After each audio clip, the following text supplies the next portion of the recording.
ফাইজলামি শুরু করো সারা দেশব্যাপী ফাইজলামি শুরু করে দিয়েছে একেবারে নির্মমভাবে, অহেতুকভাবে। এই যে অসহায় মানুষগুলোকে, ছাত্র পড়তে গিয়েছে, বাবা মার স্বপ্ন লালন করা ছাত্র, ছেলেটা ইঞ্জিনিয়ার হবে, ছেলেটা মেডিকেল সায়েন্সের পরে বড় একজন ডক্টর হবে, পিটায় মেরে ফেলে দিল তাকে।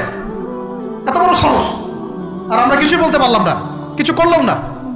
লা ইলাহা ইল্লাল্লাহ বলা একজন মানুষ যদি বেঁচে থাকে, ওই একজন মানুষের সম্মানে আল্লাহ পাক কিয়ামত দিবেন ইনশাআল্লাহ।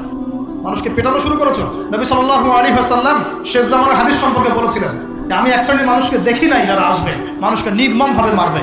নবীজি বলেছিলেন শেষ জামানায় দুই শ্রেণীর মানুষ আসবে, আমি এদেরকে দেখি নাই। নবীজি দেখেন নাই মানে 1400 বছর আগে ওরা ছিল না। এক শ্রেণী হচ্ছে হাতের মধ্যে মানুষকে মারার কিছু অস্ত্র নিয়ে ঘুরে বেড়াবে, এরা মানুষকে নির্মমভাবে পিটাবে। আরেক শ্রেণী হচ্ছে এমন এক শ্রেণীর মহিলা বের হবে যারা কাপড় পরেও নগ্ন থাকবে, নিজেরাও আকৃষ্ট হবে, অন্যকে আকৃষ্ট করবে।